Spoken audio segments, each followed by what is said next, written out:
We have a lot of attendees around the globe, so we're giving it a few more seconds or a minute just so that everyone can join, and then we'll get started.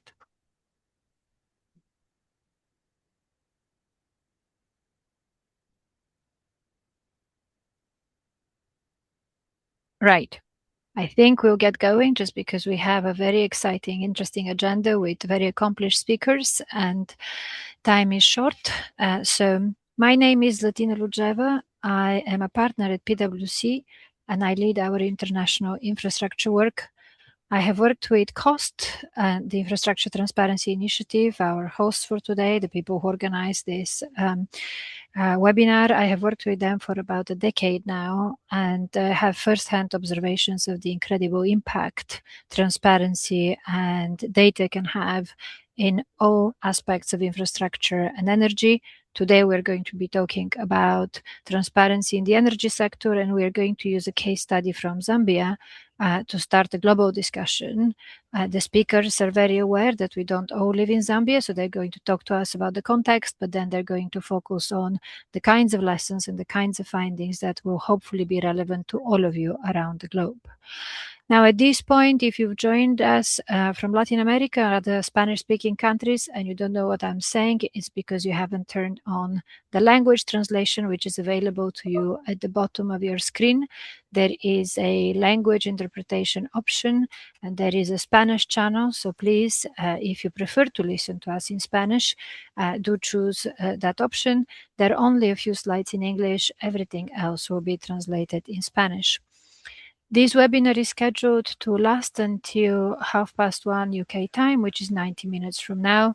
I need to have a couple of presentations to start with, just to get our thinking going and to share some examples. Then we'll have a panel discussion with experts working in the field of energy and transparency for some years. And then we'll have audience discussion. So as we go along, please think about what the lessons shared mean for you and if you have questions. We'll start with a bit of scene setting from Tim Basho, who is the FCDO Infrastructure and Private Sector Advisor in Zambia. I know Tim has had quite a first-hand and quite a long experience in Zambia itself, but also other countries, and so he will also bring international perspective. We then have Emmanuel Mumba and Soren Kirk Johnson, who have led very interesting research. Soren is a senior advisor to COST, the Infrastructure Transparency Initiative, and Emmanuel is from the Center for Policy, Trade and Development. Again, they're going to talk a little bit about work they have done, hopefully very applicable to you. So as we go along, think about questions you might want to ask them about applicability in and beyond Zambia. And then we'll have a bit of a discussion led by Rushia Ibrahim Tanko, from the who is the Global Policy Director in the Energy for Growth Hub, and Sarah Moyani, the country lead for Zambia, for the work that we have done under the Green Cities and Infrastructure Program, but also with decades of experience working with ZESCO, the Zambia Energy Authority. A very exciting line of speakers. We have time to listen and then to engage. So hopefully you have a lot of questions by the time we come to it. If you've joined us more recently, please choose the language interpretation option available if you prefer to listen to us in Spanish. Now, the title of the webinar today makes a statement. It basically says that we should be powering up transparency and integrity in the energy sector. And I would like us to start with asking ourselves the question, why? Why does it matter? Why is it important? And we'll start from the lessons in Zambia. Tim, maybe you can tell us a little bit about the context, the reforms that Zambia is going through, and why transparency matters to Zambia, but also to the FCDO as a leading global donor and development institution. Hi, Latina. Thank you very much. As Latina said, my name is Tim Bushell. I cover our energy and private sector portfolio for the UK at the British High Commission in Lusaka. So it's a pleasure to see some familiar faces online. And Justine, if we could move forward to the second slide, that would be great. Great. So the context, I think, as Zlatina has explained, is that we all need power and we all need energy to enable our jobs, our incomes, our livelihoods, which is why energy is a key priority for the UK, for FCDO and the British High Commission here in Zambia. Sustainable energy unlocks growth, industry, trade, growing demand in economies nationally and regionally. And in Africa specifically, the need for additional power and access to that power is huge. The public sector can't actually deliver all of that supply on its own. We need private sector to provide finance, to manage risk, and to balance the supply and demand at speed. So amidst all the excitement in the energy sector at the moment, new deals, new technologies, we often don't appreciate really the regulation, the planning, and the transparency that is essential to unlock investment in this ecosystem, which is where UK technical assistance, like that which the FCDO has supported in Zambia through the Infrastructure Sector Transparency Initiative, has come in. In the last 20 years, as all of our government's budgets have become more constrained and demand has risen, we've seen a shift in how energy in particular is delivered, moving away from large government-funded, vertically integrated utilities to private sector financing and markets for energy services. And power markets are now well established in many parts of the world, but in Africa, we're seeing now that they're entering a really decisive phase, and Zambia is one of them. Zambia really reflects this transition. Much as demand is rising, transmission and supply remains constrained. The sector is under pressure. Hydro variability, climate change, increasing demand from productive users, and sadly, legacy underinvestment. In Zambia, there was a disastrous drought and power crisis 2 years ago, and this enabled the government here to embark on a series of critical reforms to open up the transmission market to private power producers and traders to enable the growth that was needed. This timeline on your slide shows the remarkable set of progress that has been made in the last couple of years towards enabling an open and transparent market. These reforms have moved Zambia towards cost-reflective tariffs, investment in transmission, and the introduction of what is called an open access system and open access to the national grid, which is attracting private sector participation. And the emerging findings of COST's recent work here really helps illuminate the opportunity and also the gap that still remains, which a large part of it is around the need for transparency and public data. Next slide, please. So the market reforms are essential. They fundamentally change how the energy sector or the power sector operates. As the system becomes more commercially driven, decisions around procurement, power dispatch, tariffs, trading, and network access carry greater financial and distributional consequences. This makes transparency not just a nice to have, but a core market function.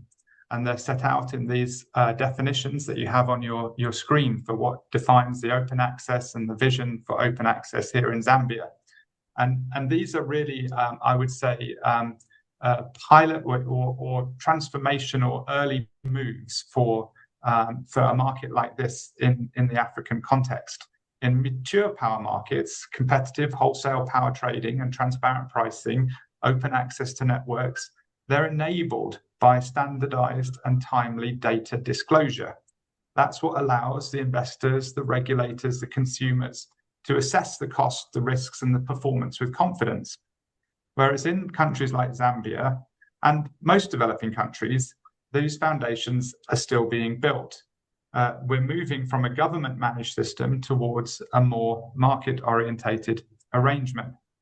And together, open access and the reforms around it enable something critical, which is accountability.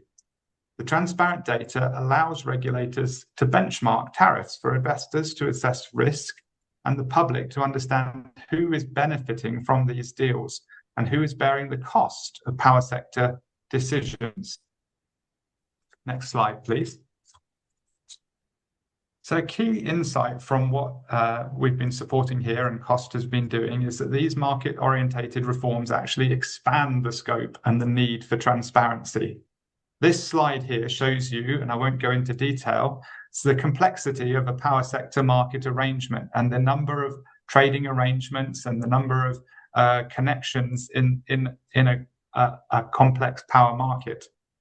So it's no longer sufficient to publish data on the construction side of the infrastructure alone to protect the public interest. Instead, transparency now needs to extend to how the market functions, who participates, how access is granted, and how the network's used, and crucially, how the revenues flow.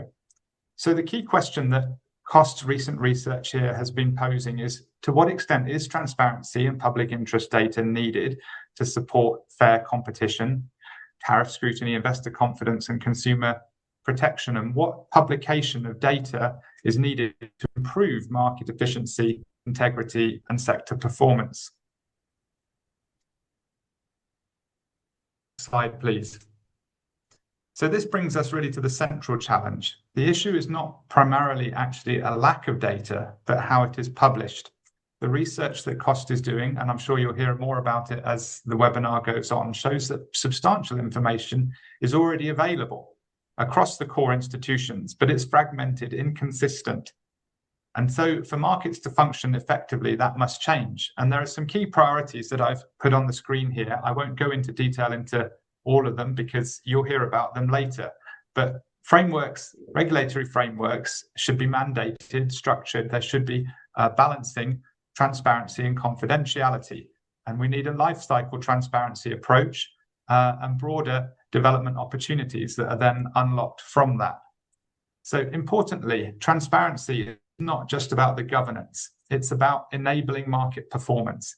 Better data improves competition. It strengthens our investor confidence, supports more efficient allocation of the capital. In short, it helps to ensure that private power markets deliver reliable and affordable electricity. I think we'll see through today's webinar that the Cost Infrastructure Data Standard provides a strong starting point for this agenda. But as the research in Zambia highlights, there is now a need to extend these standards to reflect the realities of power as an ongoing infrastructure service, where revenue flows and market access and operational performance are just as important as the initial investment. So I wish you a really good webinar. Thank you for listening. Thank you very much, Tim. Really important points there in setting up the context and where we need to move to. Just because I can see that we have more and more people joining us as you spoke. This was Tim Bushell from the UK Foreign and Commonwealth Development Office, FCDO, talking about the context of transparency and the importance of it. And Tim, something you said which resonates with me, all of these sort of, if you wish, processes, regulations, data points and so on are ultimately there in order to improve the sector performance. And to improve the sector performance, you also need to improve the investment decisions and you need to bring in private capital and so on. Because as you said, we all need energy. It doesn't matter if it's for economic growth or personal consumption or to write homeworks and so on. Energy underpins quite a lot of development. So I'm going to now move us to Soren and Emmanuel. Soren and Emmanuel, you did a lot of work where you looked exactly how we can address information gaps and how we can use data to improve the sector performance and the investment decisions. Really keen to hear from you a bit more about what you did, how you did it, what were the key findings. But before you do that, I introduced you very briefly in the beginning, but we've had a lot of people join us again. So maybe if you, in your own words, just give us a minute of introduction and then tell us a bit more about what you did and what you found. Emmanuel, I think you get us started, right? Thank you so much. My name is Emmanuel Mumba. I am representing CTPD that conducted the first part of the study that we're discussing today. And I came in as a consultant because of my background, having worked in the energy sector for the past 5 years, and having played a key role in driving some of the foundational reforms that have resulted into what has now taken off, as open access at the moment. So I was a lead research on the program and the CTPD. Thank you. I'll allow Soren to introduce himself. Thanks, Emmanuel. My name is Soren K. Jensen. I'm senior advisor to Cost, the infrastructure transparency. I've been working with Cost for more than 10 years. And I've had the pleasure to work with CTPD and oversee the work in this area in Zambia over the past 6 months. My background is in public sector reform, public financial management, and public investment management. So the work on the specific work on the power sector has been new to me, which is why this collaboration with CTPD and Emmanuel has been really fruitful. So thank you very much. Back to you, Emmanuel.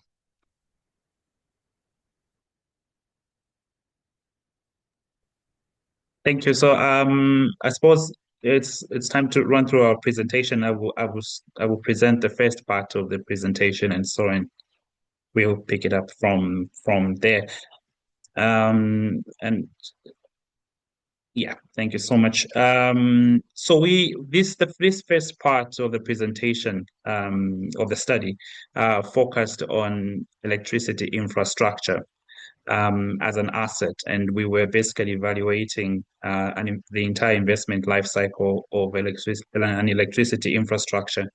And the sole purpose was to sort of pinpoint at what stage of infrastructure development integrity and efficiency risks are most prevalent. And in this part of the study, I suppose it's important to sort of state that we were looking at transparency not just as a risk assessment tool in terms of evaluating specific energy projects, but we were looking at transparency as a governance tool. And that's particularly very, very important because most of our informants and ourselves, when we did an evaluation, we did agree that energy infrastructure or electricity infrastructure, particularly unique because of the inherent risk and how complex they are, and the sort of attendant socio-economic impacts. And the reason why we're discussing transparency is the whole idea is to maximize the benefits of an electricity infrastructure as an asset before we can even start talking about electricity as a service that comes out of such an infrastructure. So that's what this particular study was undertaking. Second slide, please. So we evaluated different stages of infrastructure procurement, planning, contracting, operations. And in a nutshell, we discovered, obviously, there's a lot of data that public institutions are holding that govern how the country goes about procuring and developing an electricity infrastructure. But in terms of these particular 3 stages, what we did find under this study is that the planning stage is particularly a very consequential stage, and that's where most of the integrity and efficiency risks are prevalent. And we will note that there is an interdependent relationship across the 3 sections of infrastructure development: planning, contracting, and then you talk about operations downstream.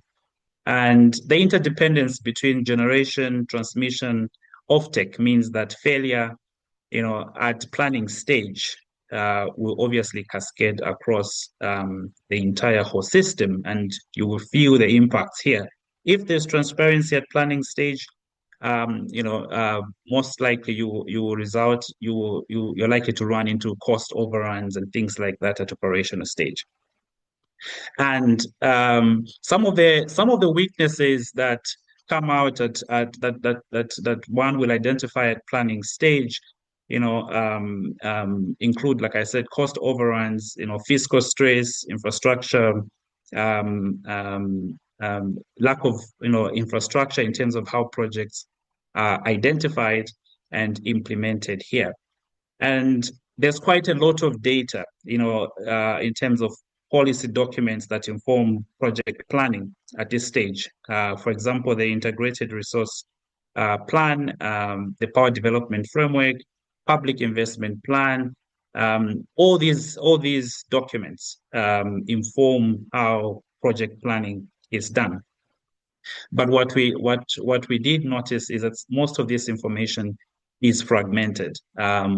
While you have Ministry of Finance, for example, that will base their project financing considerations on the IRP or the Power Development Framework, you'll find that it's not always consistently that project identification will be based on these documents. And we looked at different tools that govern how transparency can be enhanced at this stage. For example, the World Bank appraisal framework that dictates that project identification should include benefits, cost, risk, and then alternatives. And these are things that the study recommends in terms of structuring that disclosure. So some of the undisclosed assumptions here, under planning, you will have focused demand, cost analysis, IRP alignment, and hydroclimate risk, for example, because Zambia is predominantly hydropower. And then under contracting, you have tariff indexation, firm and non-firm status, capacity payments, and then operational stage. If the transparency is not taken care of at planning stage, you're likely, like I said, to have a challenge here in terms of disclosing availability outages and the cost recovery as well. That obviously will translate into cost overruns and then high tariffs as well. Next slide.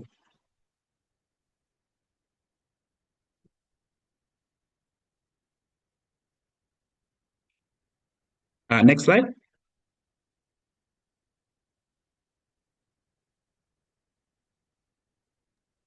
Okay, I think we've lost the slides.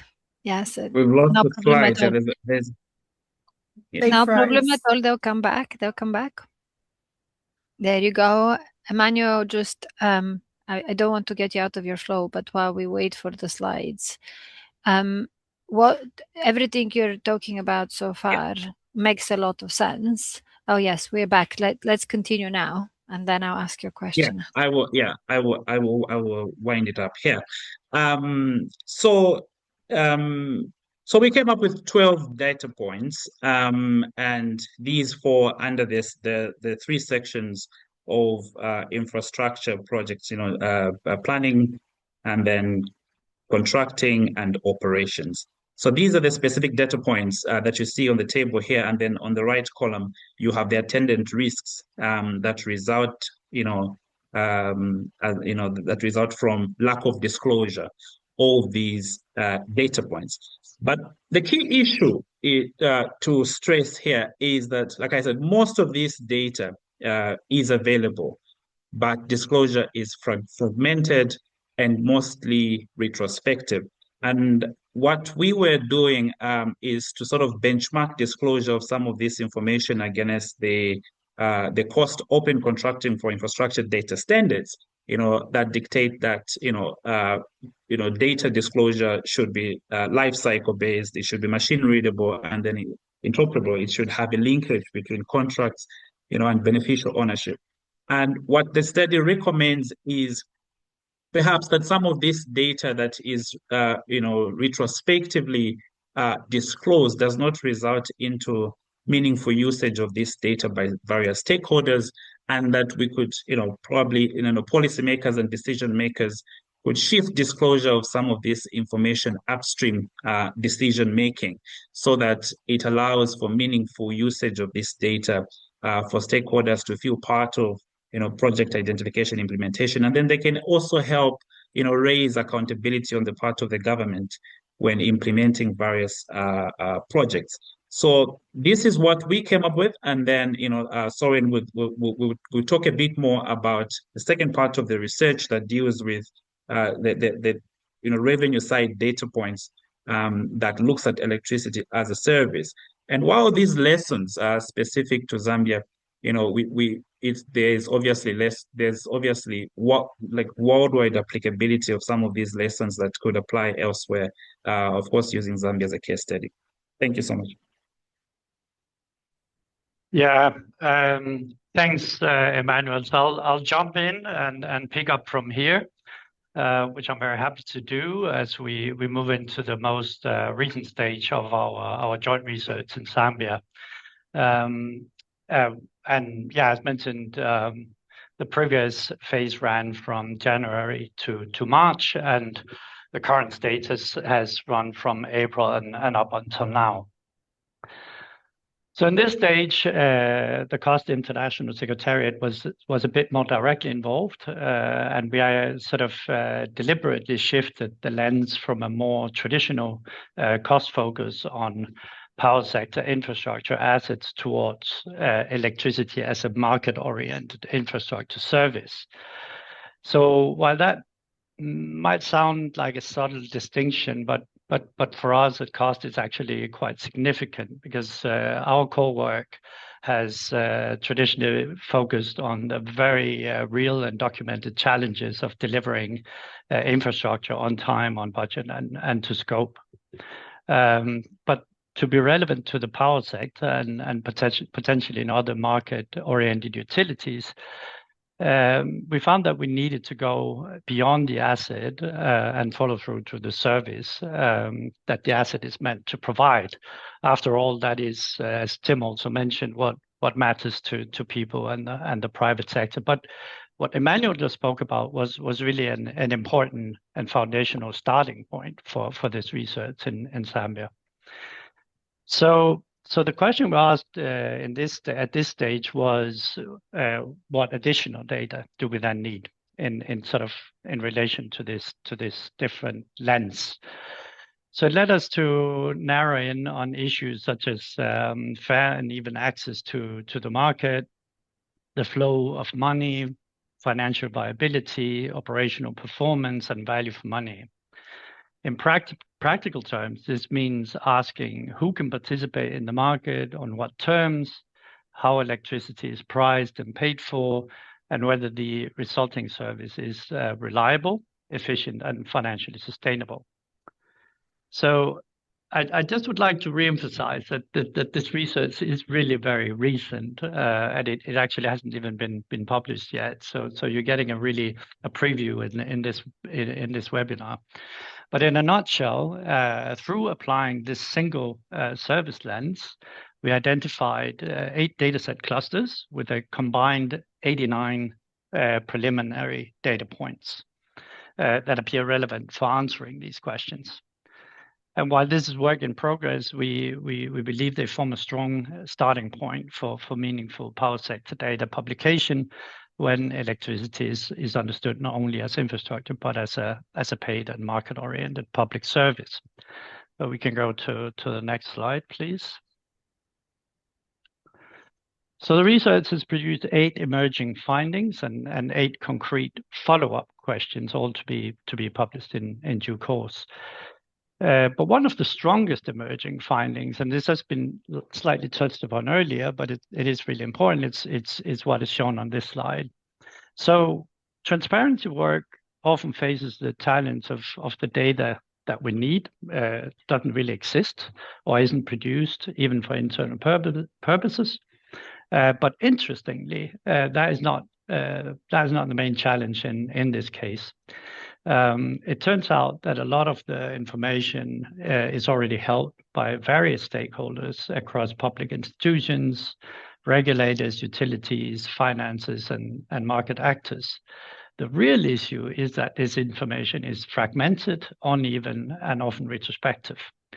It's not yet consistently converted into structured, standardized, and publicly accessible data points that can be regularly updated and reused easily for market analysis, decision-making, and oversight.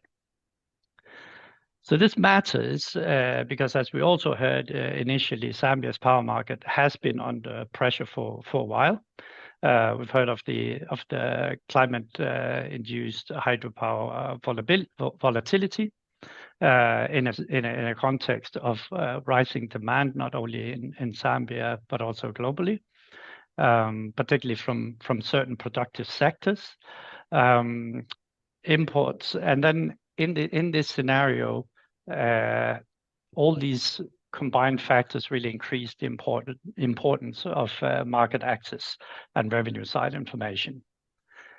When supply is constrained and the sector is opening to more market-oriented arrangements, data really becomes critical to whether the market can function efficiently and also fairly.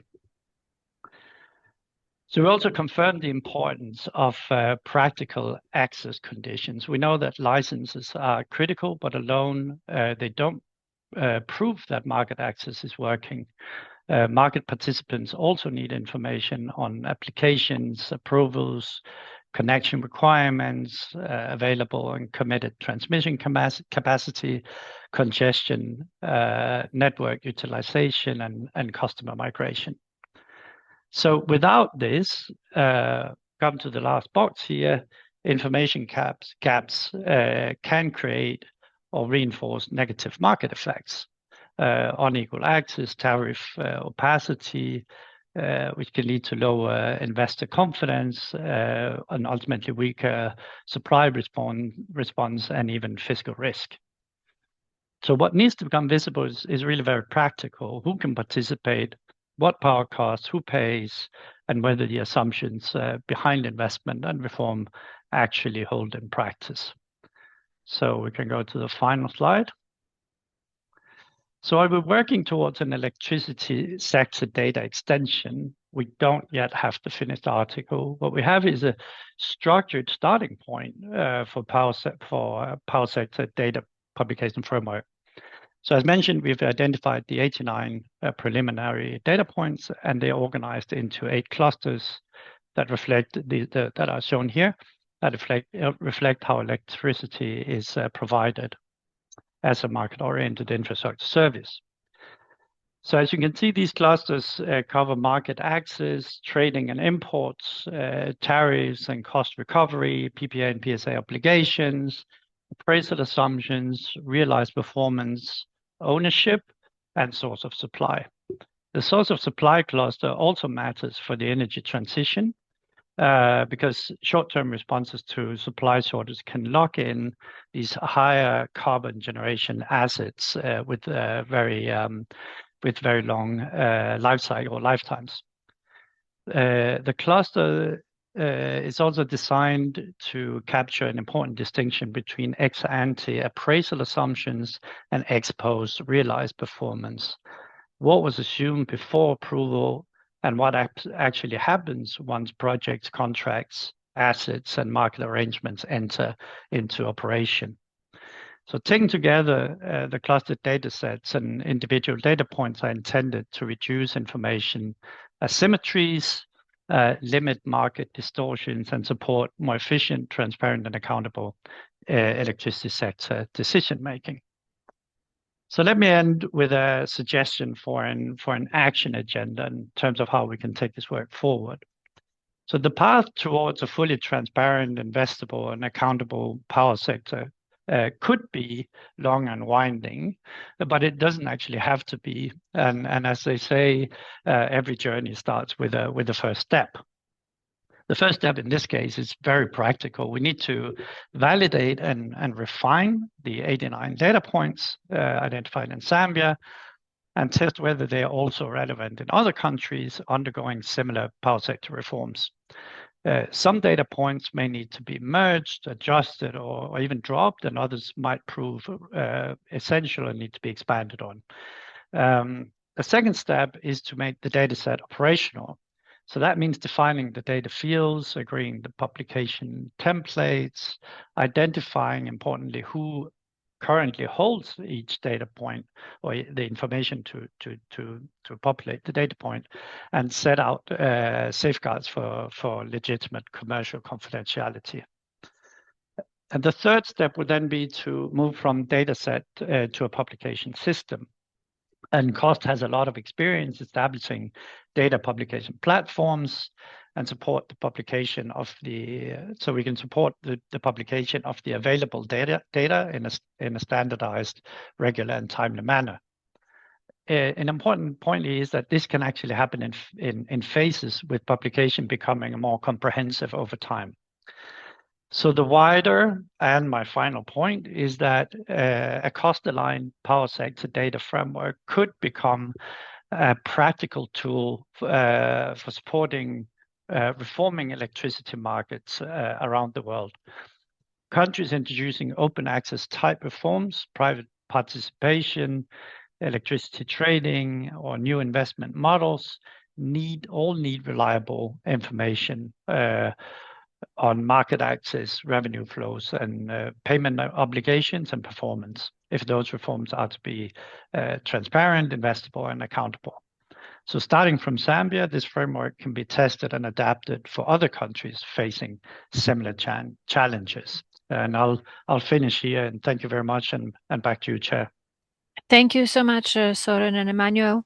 Really interesting. I like your call to action, and I like the fact that it is a global call, if you wish, because of course energy is not specific to Zambia. Energy is important everywhere. We have a question in the chat, and I would like to encourage our audience to post questions as we go, just so we can orient ourselves. I'll bring in our panelists in a minute, but I just wanted to ask you a question to get us started. And Emmanuel, the question in the chat is addressed to you, but either of you can answer it. So firstly, Soren, you made an appeal for a global call, if you wish, or a global action. COST is very experienced and very successful, as you said, in increasing transparency, publishing data.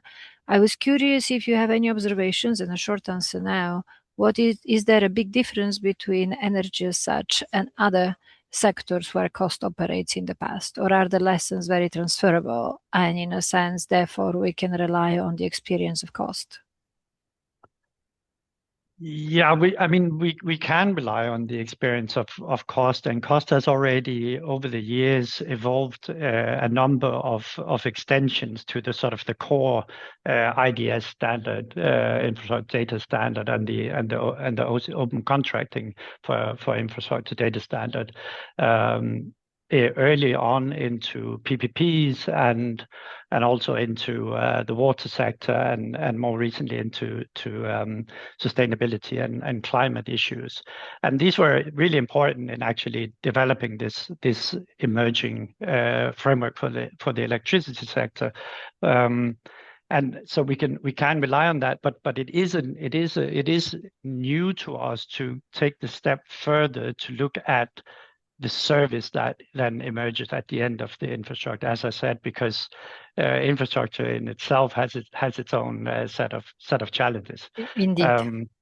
Yeah. So a very good point, very interesting point. I picked it up. We might come back to it depending on the questions we get in the panel. But Emmanuel, really important question here, given the prevalence of private sector involvement, and also you talked about fragmentation, both of you talked about fragmentation.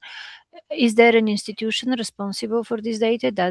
Does there need to be an institution responsible for this data? We may have lost Emmanuel. I can't see him now. So Soren, if you have a view, give us your view, and then when Emmanuel's back with us, we'll come back to that. So do you mind repeating the question? No problem at all. It's the question in the chat. You both talked about the fragmentation of the data. There is obviously private sector involvement.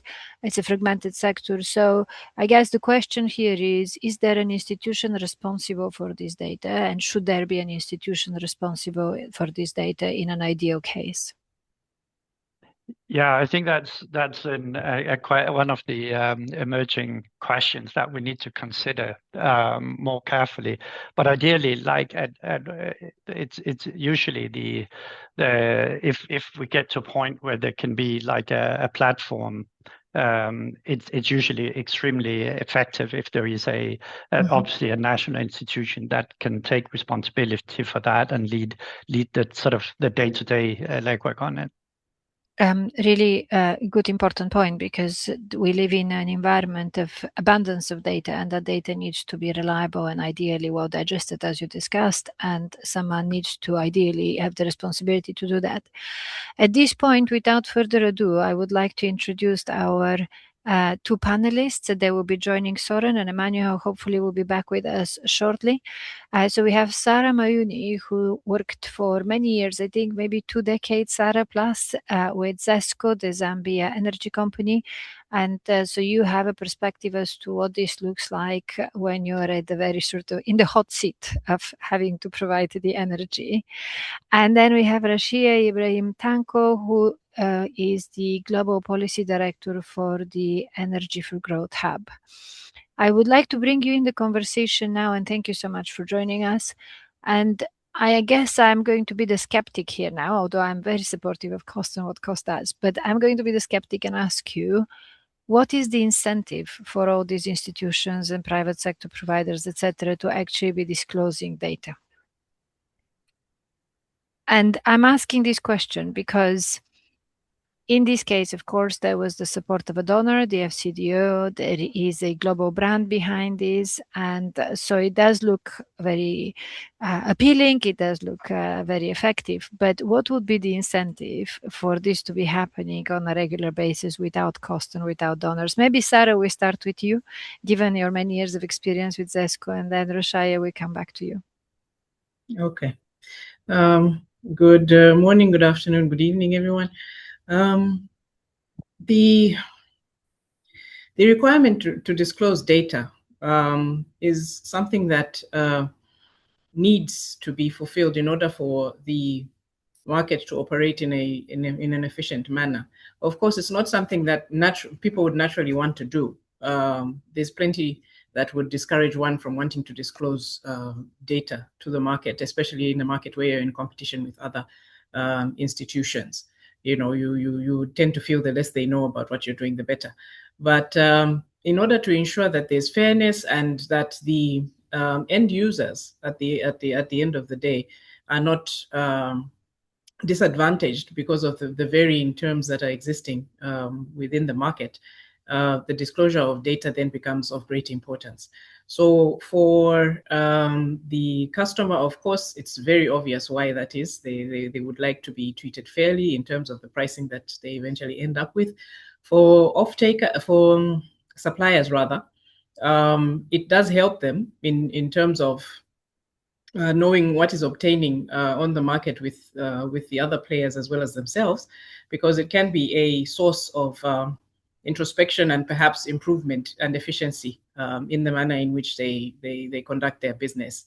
For the regulator, of course, it is a wonderful aid for them to be able to ensure that they are delivering a service to the general populace and the suppliers themselves, and ensuring that there is fairness in the manner in which the market is operating. For the government, of course, it's valuable data and helps them even when it comes to the planning of where infrastructure should be going into the future. So there are different incentives depending on which group you sit in, and you know, even though it's painful sometimes to have some of this data out there, at the end of the day, it is beneficial to the market as a whole. Rashaya, you can come in and add. Yeah, absolutely. Thank you for that, Sarah. I think you captured the incentives really well. And it reminds me of something a colleague of mine wrote, that transparency is the Swiss Army knife of development. There really is no limit to how beneficial it is, from citizens to the regulator, to the utility, to investors, to DFIs, understanding different reasons why, you know, transparency matters to literally everybody across the chain. And you know what's happening in Zambia and this study, it's very clear that so many emerging markets are going through the same challenge, whether it's the need to scale up electricity to meet local demand or industrial demand, or even the speeding as well, because, you know, signing a PPA and moving from actual building, it takes more than 2 to 3 years for that whole process. But in matured markets where the data is available, you know, this takes less than 6 months. And so for the incentive part of it, it's really important to understand that for most policymakers, transparency is not just a nice to have. It has to actually fulfill an immediate need. It has to fulfill an immediate or solve an immediate problem. For example, in Ghana, you know, we went through literally like play by play what Zambia is going through. We went through a power crisis without adequate safeguards. We ended up signing over 32 power purchase agreements within a 3-year period. And that should just tell you how much of a glut, you know, we ended up procuring power for in a non-competitive way, in a fairly opaque way as well, which resulted in a really poorly governed power sector, if I may say so. And so we ended up with huge debt. We ended up with a power sector that, you know, was not very easily accessible in terms of understanding the challenges and the data that was required, like Sarah said, to make the right decisions. Fortunately, you know, the tides have turned. We've been able to work with the government to identify and actually appreciate just how beneficial disclosure is, because sometimes when you talk about transparency, it seems like you're pushing an external agenda, but disclosure in terms of the data that's required to make the relevant decisions is really quite important. And so we're doing that currently with the Ministry of Energy to actually build a PPA portal that is going to hold all the power purchase agreements that the government has signed. And so that responds to Soren's point about that if there has to be a single, you know, place where all this information can be found. And it also has to be held by one single institution as well. So whether it's the Ministry of Energy, it's the regulator, usually in some instances, we've seen that in the Latin America region, we've seen in the Caribbean region as well, in the Pacific, because the regulator sits above, you know, the politics, so to say. They have the ability to kind of see all that happens within the sector, and they're able to provide relevant information. I'll just end by saying that, you know, in terms of the incentive as well, one of the projects that I work on at the Hub, which is very closely linked to this, which is on energy contract transparency, that we did a scan of the laws or the energy sector laws in almost all the African countries that we focused on, and not one single country apart from South Africa prohibits the disclosure of PPAs or information within these contracts. So it just tells you that it's industry practice, it's the norm. There's nothing that prevents the state outside of, you know, commercially sensitive information, obviously. And so that can obviously be redacted, but there is no law prohibiting this information to be made publicly available. And with relevant stakeholders working together, like they've done in the oil and gas sector, you know, EITI, OGP have all been able to contribute to data disclosure in all different sectors. I think the power sector, to a large extent, is no different. And you know, the sector really wouldn't collapse if information is made publicly available. So the more the merrier. Thank you. Really interesting. Thank you so much. You're both more positive and optimistic than I had thought. I would have thought that the incentives for being transparent are not as clear or as straightforward as you described, but that's encouraging because I also see on the chat that our audience is starting to draw comparisons with other sectors like the railways, for example, in Nigeria. There are questions about critical minerals. And again, I think Soren told us earlier that the experience of cost in transparency and data analysis is transferable across sectors. We're talking about energy today, but definitely I fully agree with our audience that there are lessons that can be very easily transferred to other sectors. Emmanuel, very glad to have you back. You dropped exactly as I was asking you a question from the chat, so I don't know if it was on purpose or it's one of those, oh yeah, can't hear you. Anyways, but great, you're back. Did you want to make a point? Your hand is up? Yes, or I had yes, more yes. questions coming here. Yeah, sorry about that. I got the question actually, and the question about beneficial ownership. You will note that that's actually a specific data point in the second part of the study that Soren presented, and there's obviously some fragmentation that is in the sector in terms of disclosure of beneficial ownership. And the simple answer to that is, at the moment, there are no disclosure requirements for beneficial ownership of licensees, particularly in the energy sector. And we obviously flagged that as an area of improvement in terms of data disclosure. And obviously what needs to go with that is, at what point should this information be disclosed in order to maximize the incentives that Rushaya was talking about. And it's important that this information is disclosed at an opportune time in decision making so that the data can be useful. One of the key mechanisms that is seen as a big intervention to deal with this gap is the introduction of a single licensing system, because at the moment, for example, the energy regulator has to rely on the company registration agency for beneficial ownership information. But that in itself is insufficient, because then it means that you're transporting the inefficiencies of the company registration office into the sector, because whatever is not filed there or kept up to date automatically shifts to the energy regulator. At the end of the day, then you tend to have outdated information in the sector. So one of the things that the second study has done is to also delve into how the energy regulator could have its own standalone processes to sort of vet beneficial ownership and have its own mechanism for disclosure of that information. The single licensing system was legislated back in 2019, and to date, there are still teething issues to sort of roll it over effectively, and we feel that once those teething issues are sorted, it will go a great length to sorting out this gap. Thank you. Very good. Thank you, Manu. Let's stay a bit more with the topic of the data and transparency. There is a good question in the chat about the government readiness to make underlying data available. The question is complementary to the study, and I would like to add my compliments as well here. But there is an important question there about the government readiness to make the data available, and it's also linked to the government's cost status. I don't know if you would like to comment just because you did the work, or if you would like to comment more broadly in terms of that readiness of the Zambia government, but also other governments you might have experience with. And Sarah, Roshaya, this is a good place for you to come in. What are we talking about here? How difficult is it? And what needs to be in place to say the government is ready or its readiness is high?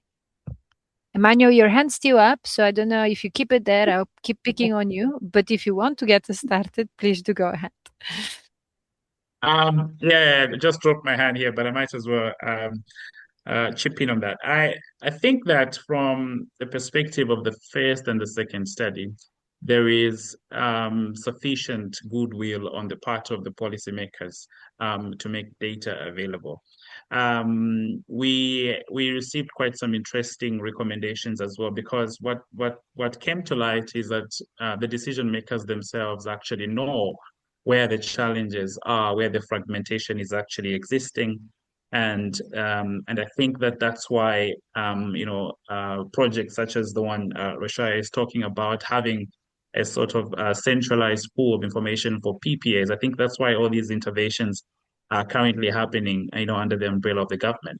So there is quite a good amount of appetite. And I think now what needs to happen is to follow that through with specific processes that will align institutions. I would say some institutions are ahead, some have remained behind in terms of disclosure of information. So it's a matter of aligning these institutions, and obviously, so there was need for that policy framework that brings institutions together and have everybody aligned to specific standards of data disclosure. Because at the moment, like I said, there's a lot of variables in terms of what institutions consider to be standard disclosure.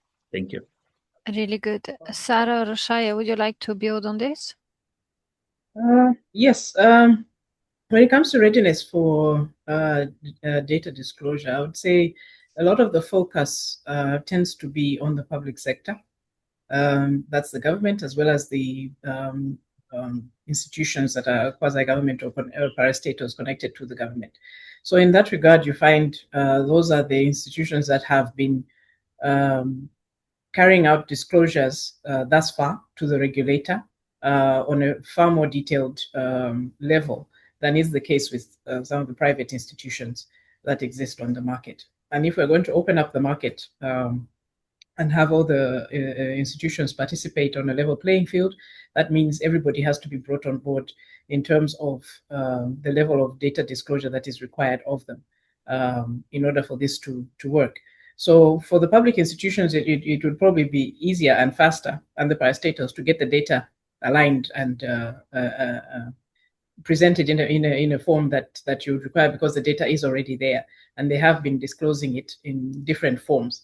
And so it's just a matter of rearrangement. Whereas for the private sector that may not have been required to do such disclosures, there may be a little more work required in order for that to be done and, be functional and, timely publication and all of that. So that, as far as I'm concerned, is where more of the challenge lies if one is talking about readiness to publish data. Thank you. Yeah, if I can come in here, I think it's helpful to take a step back and realize that, transparency is not a new reform agenda in so many countries.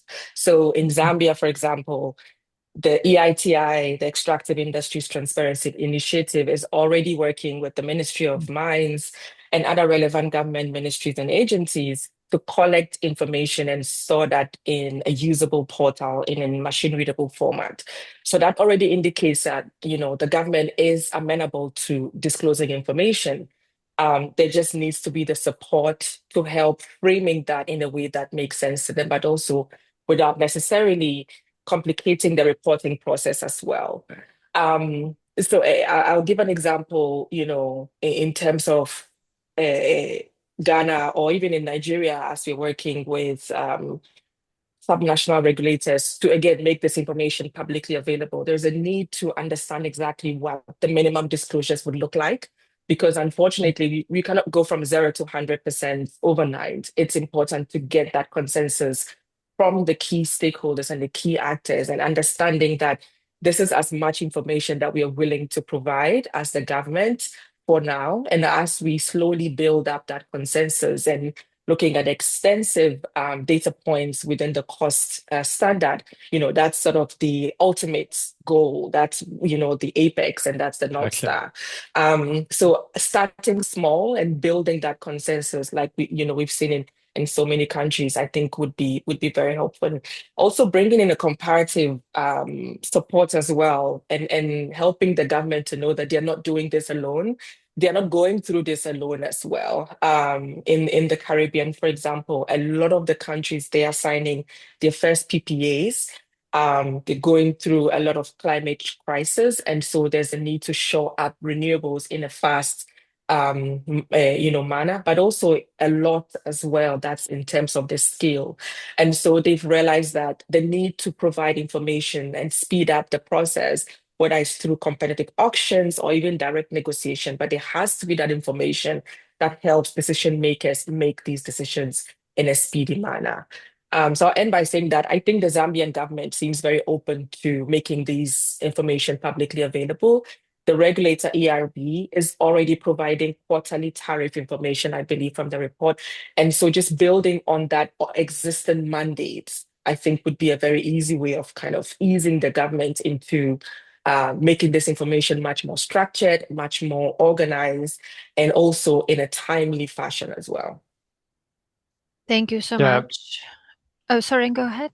Yeah, but if I can just round it off, I think all these points are extremely important, and I think there's also a job to be done to kind of demystify some of these transparency requirements and emphasize the point that, I liked Rajaya's point of a Swiss knife. I sometimes talk about it as a double-edged sword in a positive way, that it's textbook economics that for market to function well, it needs information, and you need to address potential market distortions to increase efficiency and so on. On the other hand, even embarking on these type of reforms is a really positive signal to investors, both private and multilateral. So I think there's something that really can sort of induce the political appetite for this. But then political will is not the only issue. I think there's also like very often a real concern about resource constraints and actually delivering these kind of data. Somebody will have to feed them into the platform and so on. And that is why it's so important that the data needs to be open, because when it's open, it's machine readable. You can start actually creating systems that pull the data automatically. And then when we, also like just to say that, 89 data points sounds like a lot, but a lot of them are very simple actually, and they already exist. They're already generated. It's really about, putting it together in a coherent framework. Thanks. Indeed. And Soren, this is a really important point, because it isn't so much about new data, is it? It's about data that is already there. It's about organizing it, cleaning it perhaps, making it more accessible, which thankfully, with the advancement of technology and particularly AI, is now becoming faster, more precise and cheaper. And hopefully it doesn't mean additional costs, or not great additional costs, because the data is already being collected, right? That's the difficult part. The difficult part is collecting the data. Once you have the data now, there are such easy ways to clean it and to do so reliably using technology and AI. I'm going to change tack a little bit, just because we had a very interesting question in the chat. We're all here violently agreeing about the importance of transparency. But in the chat, there was an interesting take, which I hadn't thought about, which is, if we have more transparency in the energy sector, would it potentially lead to greater use of fossil fuels? I'm shortening the question. It is also particularly, it's noted in the chat that we have London Climate Week going on right now. So it is an interesting question. And I see that Tim Busho has started to answer it in the chat. But Tim, if you're still with us, maybe if I can bring you in here just to help us answer this question. Do we have reasons to believe that more transparency might actually lead to unintended outcomes? So from my perspective, no, I don't believe that's the case. I think actually the transition, the technology transition for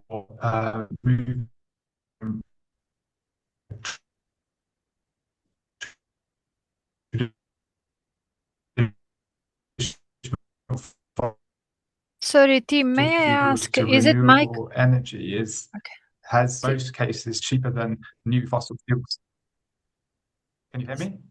Sorry, I was just about to ask. I was just sorry, Tim, hold on a second. Is it my connection, or is Tim's connection a bit poor?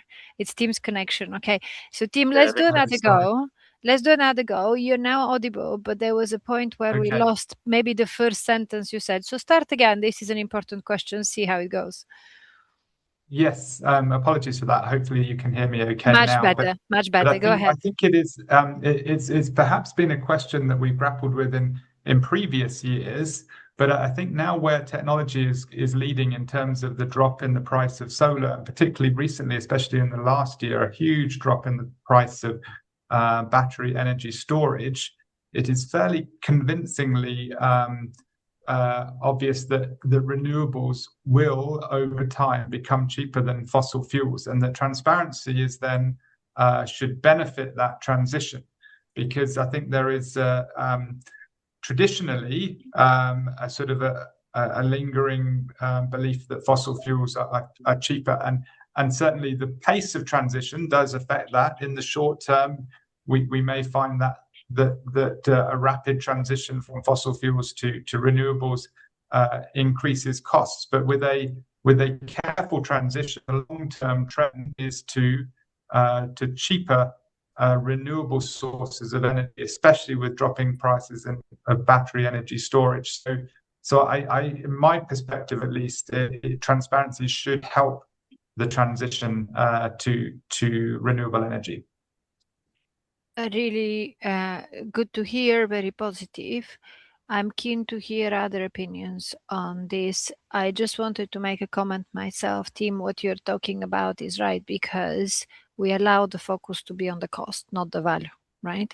So if you look at, yes, the cost of fossil fuels and so on, in terms of producing energy, but then if you look at the cost of dealing with pollution, the impact it has, the health aspects of it, the impact on the economy, it's probably a different equation. So I guess the question here is, if we're putting out data, could it sort of lead to misleading conclusions? Can people read the data focusing on cost and therefore make the wrong choices that are not necessarily sustainable or aligned with our climate goals or other goals?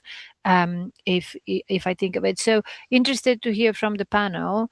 Do we have any reasons to worry about overt focus on cost, or maybe, I don't know, the media jumping on stories making out sort of sensationalism and so on? How did it go in Zambia? But also, please feel free to bring any other examples you might have. If I may. Go ahead, Sarah. Yeah. When it comes to the comparison of renewables versus fossil fuels, Zambia, as you know, is hydro dominant. So maybe the discussion is a little different, but we still have a lot of resource with regard to coal that is now being explored with a lot of fervor by several firms that are coming on board. And that debate has been there. We have had lobby groups and other interested parties coming in to try and get Zambia to, abandon plans regarding expansion on the thermal side of things. But the usual arguments do exist in terms of cost. That's the one thing that the thermal generators would heavily lean on. Reliability, the fact that they're producing baseload vis-a-vis the renewable energy that was dependent on the sun, as you know. However, with the dropping prices of storage, that argument is beginning to be defeated. So, as renewables become more reliable, as more data is brought on board, because when we say we want to disclose data, it's not in isolation. There's also other data sets that are going to be out there. The carbon emissions and the other parts of data that will show what the impact is of increasing the renewables on our environment and the various goals that we have with regard to global warming and so on and so forth. And that is going to increase the argument for renewables going forward. So as long as renewables continue to reduce in price, as long as battery storage continues to be better and more efficiently produced in a manner that enables the cost of renewables to beat that of thermals, I think naturally the arguments will make people gravitate more towards renewables rather than thermal energy. Of course, in the short term, there's arguments to be made for the need to develop baseload and ensure that there's security of supply in that regard. But over time, the expected shift towards more and more renewables will take place. Very good. Yeah. Rashaya, go ahead. Yeah, absolutely. I think the last sentence that Sarah you said just encapsulates everything, that countries and economies are really looking up to show up their base load. And so when this question was posed, I looked at it in two tranches. The first one obviously is, how do we actually support the markets to stand on their feet and be more productive, more efficient? And then it sort of moves on to the second point, where you have the fact that markets actually learn from themselves when there's more information available. The experience from the mining sector and the oil and gas sector has really taught us that, a lot of African markets or emerging economies are very small. And so there's very limited data in terms of decision making as well. So if we're able to share more and more information, then it's easy for all of these small markets to kind of learn from each other. We don't have to learn or start from scratch. I think that's always a problem when it comes to a new technology. There's the assumption that you're starting from scratch, but other markets have been able to do this and have been able to kind of do that in a much quicker way. So it's easy for us to kind of learn from what's happening in other markets and then use that to be more efficient in the renewable space. I mean, Sarah and Tim have both spoken about the continuous price reduction we've seen in solar, in battery storage, and that's going to make this even much more attractive to governments as well. But I think we should be very cautious in how we encourage governments to transition to renewables, because absolutely it has to be sustainable. There's a lot of development priorities that are also tied to energy and electricity, as we know. And so for me and for the hub, it's about finding the right balance. Countries are also looking at nuclear as well. I mean, Ghana is looking at it, and so many emerging economies. As much as that is a long-term plan or a long-term goal, that's also very clean baseload power as well. So it's a phased approach. It's looking at it in a sustainable manner, but it's also providing this information again to make the markets more efficient and to help the markets learn from each other. Really good. Soren, you have your hand up? Yes, it's. I think there's a very big discussion to be had about who carries or who doesn't carry the responsibility for climate change, and it's probably not one we should have here today. But it is an extremely important agenda, of course. And I just, the only thing I wanted to throw in to add to these excellent inputs from the other panelists is that the one of the 8 clusters is exactly on that, and I think I mentioned it in my presentation as well, that it is on the source of supply. So at cost, our point is we should make the information available. Then the decision makers, whether it be political, whether it be investors, whether it be consumers, they can make the choice, based on that information. So, but currently it's not. That doesn't exist in Zambia, like a very clear understanding of all the power generated, which sources of supply do they come from, and it can start even by basically to disaggregate into 2, like renewables or non-renewables, and then you can differentiate from that. But it is already one of the 8 clusters. Thanks. Great. I have a couple of follow-up questions, but first of all, I'm keen to encourage our audience to continue to post comments in the chat, and I also see that the cost colleagues organizing this have encouraged you to put your hands up, which is of course wonderful, but easier said than done, because I can't see a queue of hands on my screen for some reason. I can see the panelists and I can see many of you, but for some reasons I can't see all of you, and for some reason I can't find where to monitor the queue. So if there is a queue of hands and anyone can see it, please feel free to just jump in and interrupt me. And also, as the organizers have said, please feel free to continue to post comments in the chat. I'm glad to say the chat so far is quite active, and hopefully we are addressing your comments as we go.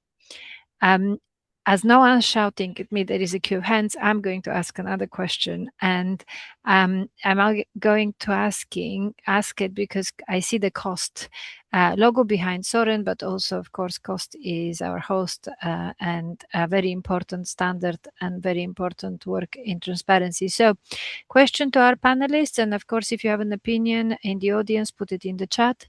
But do you think it would be useful to create an energy extension to costs international data standard? And if yes, then what do you think are the next steps? I also saw that some of the cost secretariat are online. I saw Peter Matthews, so obviously feel free to either post in the chat or come in, but I'll start with the panel. So the question is, do you think it would be useful to create an energy extension to costs international data standard? Maybe we start with Tim, just because he was first today, and then we go around the panel. And if you all agree it's a yes, then at some point it will be a quick conversation. It would be also good to see if there is any disagreement in our audience, so post in the chat. Tim. In terms of whether to create a cost energy data set standard, I think the research is really pointing towards that being very necessary. I think that the harder question is how do you actually implement that in any given country? What will be the buy-in to that and the ownership of that? I also noticed in the chat that one of our UK-funded other programs. There's a contribution from them noting that Zambia, for instance, has an energy data platform that's being developed again with UK support, and the opportunity to integrate those cost data standards into that platform could be really catalytic in terms of driving uptake of them. So that's the sort of the question is how do you implement as much as whether we should try or not. I'll pass on to others. Yes, anyone, please feel free to come in. And again, as I said, Peter Matthews or anyone from the Cost Secretariat, if you're online, we are about to land you with another standard or another extension. So please tell us if you disagree. Maybe, Emmanuel, you did do a lot of the work. What's your view? Yeah, so as Tim said, I think that the outcome of this research definitely points to that.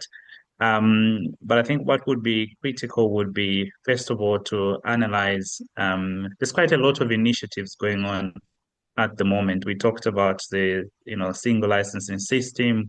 We talked about the initiative that Rushai talked about regarding the PPA pool of information, and then of course this one that team has just mentioned. I think what would be key would be to sort of do a bit more assessment in terms of what the different initiatives for data standards specific to the energy sector are meant to achieve, and then sort of bring those initiatives together, and then sort of have a standard that harmonizes all the initiatives together specific to the energy sector, to propel a sort of standard data disclosure. So yes, in a nutshell, yes, it would be beneficial to go down that route. Identification of who will be responsible for it would be key, and the starting point would be to sort of bring these initiatives together and then see where the gaps are and where that extensions data standard would fit, to increase transparency in terms of disclosure, and then standardize it. Because, like I said earlier, there's quite a lot of fragmentation within the sector in terms of how data is disclosed.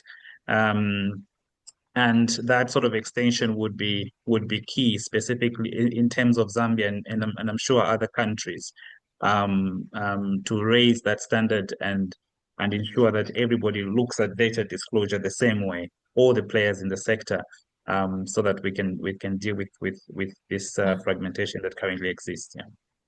Yeah. A very good point, very important. I also see, just Soren, I'm going to come to you in a minute because you're probably closest to cost now and how it works. But there is a very positive comment in the chat from Maria. Thank you so much, about the research, and in particular, if the research can be replicated in other countries. So it kind of links a little bit with that extension to the cost standards I'm talking about. And so Soren, and of course anyone else on the panel, but a question: is your work replicable? I guess the answer is yes, because you told us that, but yeah, let's start with that just in case you think that there may be some specificity, or rather, what needs to be in place for your work to be replicable?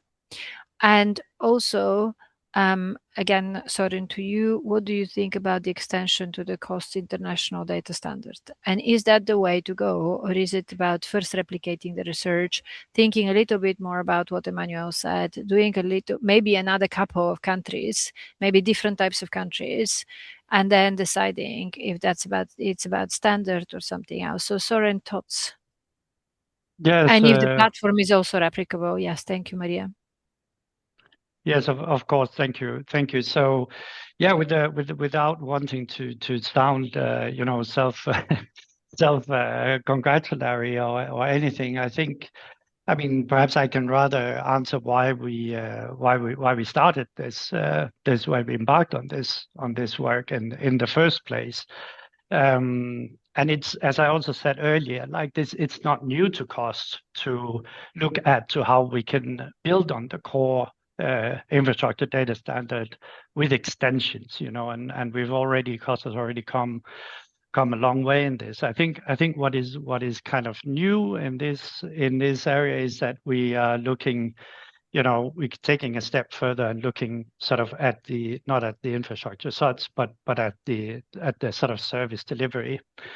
I think cost always works in partnerships. We have very strong partnerships with everyone in the open data and sort of transparency family worldwide, and that is an obvious starting point. And sort of in practical terms, I think we are currently looking to establish partnerships to take this work forward, and exactly to replicate. I mean, I'm sure Kenya would be an excellent place to replicate, and it is very replicable, and it would help validate and test the wider applicability of the data points. So I think it's something that Cost is certainly happy and committed to contribute with and to, but always in partnerships with other important initiatives and organizations and stakeholders. Really good. Thank you so much. I just wanted to ask you there, as we're thinking about replicating, expanding, and so on. When you and Emmanuel presented, you talked a bit about the risk aspects of it, in particular, how we can use data and transparency to manage risks. And I just wanted, I'm conscious we have very limited time left, but I wanted to go around the panel a little bit to think about that. So we talked about the fact that cost is not the only indicator, and thankfully the renewable energies and so on are now improving, and obviously the cost mix is different. We talked about unintended consequences, but ultimately there is a lot of risk related to energy. Well, there is risk in infrastructure in general, but let's focus on energy now. And you made a statement earlier that transparency and data sharing and data access is actually a very good mitigation to multiple risks. So by around the panel, some examples as to how is that true, where is that true, and especially linked to what you were just saying, what needs to be the quality of the data and the accessibility of data for this to really be true, so that we can start using it as a risk mitigation. Roshaya, you seem to be nodding a lot, which is either you being kind to me or you have an opinion. So maybe if I start with you and then we go around. No, absolutely. No, I wasn't being kind, although you've done a wonderful job. And I absolutely agree with you as data availability and disclosure being a risk mitigating tool. And I think it cuts across both the policymaker or the government side, that's the utility, the Ministry of Finance, the Ministries of Energy, and even the Office of the President as well. And then the private sector, where you have investors, and private companies that are sinking millions and billions of dollars into these large-scale infrastructure projects. And so I'll close by saying that, in the electricity sector, I think there would always be demand, and there would always be the need for large-scale projects, even beyond power generation or PPAs. You're seeing transmission as well becoming a large focus of a lot of African countries. We have multiple players coming on board. We have power traders, which are slowly becoming a very large player in the sector. You have cross-country and inter-country sales. You have regional power pools as well. So basically you're looking at this very complex web of decisions that have to be made on a day-to-day basis. And even in some, regional plant pools, they sell on an hourly basis as well. And the best way to mitigate any risk and improve decision-making is by making the data publicly available to cover, our bases basically as countries. I mean, African countries, if I can use that context, are operating in huge deficit in terms of debt, in terms of fiscal risk as well. And so the data being made publicly available in terms of public guarantees, contingent liabilities, all of those help in a way to show up investor confidence as well. So I'd just like to say that this is not a nice to have in any way at all, but it's definitely a very good example. We've seen it in Zambia, we've seen it with the open access as well.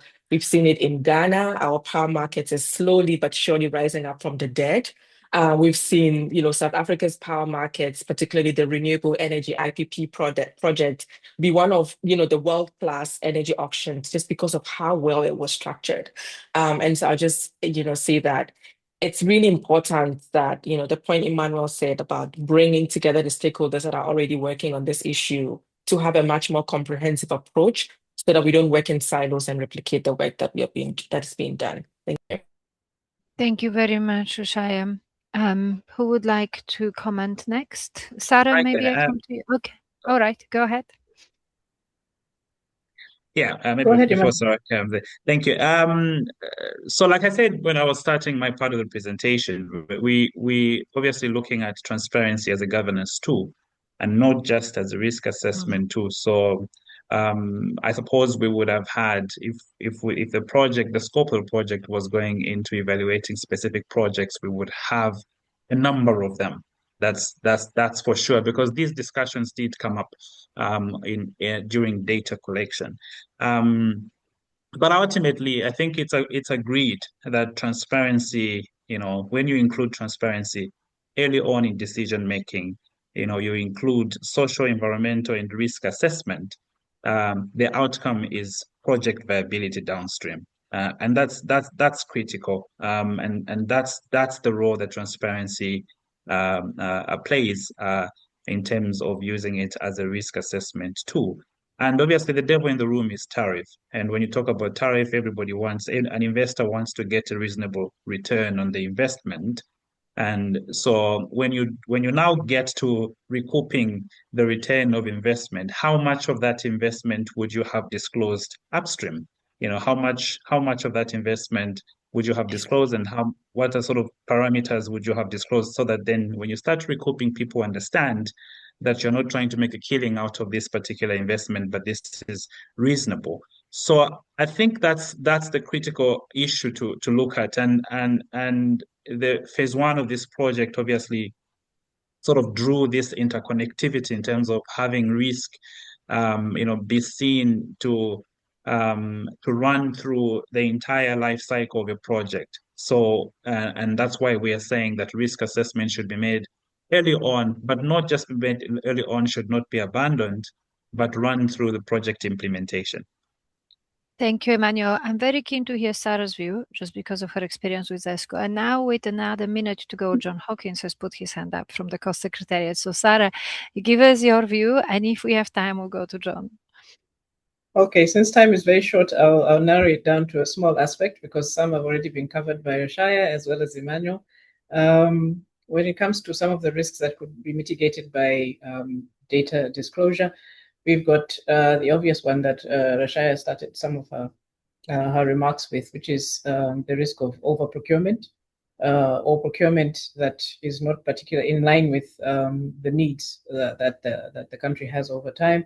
So when data is available, then you're able to make sure that your procurement and your developments are being done in line with how demand is moving and growing, so as to reduce the possibility of incurring huge contingent liabilities, as well as ensuring that you are getting the very best projects to develop at the right time, and not developing maybe some of the more expensive ones that may be on the queue before the ones that would be more cost effective. So the availability of data does help with that, as well as helping investors with identifying opportunities when they're able to see the plans as well as the trajectory with regard to demand moving forward. Thank you very much. Thank you very much, Sarah. Just conscious that we're now at time, and we have been discussing this now for 90 minutes, which is a very big ask. And I'm hugely grateful to the panelists, the presenters, and the audience for dedicating so much time. John, you would have to make your comment in the chat, I'm afraid. because I would like to thank the UK FCDO and COST for leading the way here and doing an exceptionally interesting research that is replicable. For me, this is the most important word here, replicable, right? There is little incentive to spend time on something that was done once and cost money, and it cannot be done again. But I see already in the chat that you'll be connecting with the team in Kenya. We'll be thinking about the connections with the other programs in Zambia. All of this is very reassuring, and there is an opportunity here to develop into something bigger than where we started. So it's hopefully a proof of concept that will then be very impactful and implemented elsewhere. Huge thanks again to the organizers, thanks to the presenters, and thanks to our audience, very engaged audience, sending us questions, keeping us on our toes, and dedicating so much time. Have a good afternoon or a good day, depending where you're in the world. Thank you for joining. Thank you. Thank you. Bye-bye. Thank you so much. Bye. Bye. Thank you very much. Bye-bye.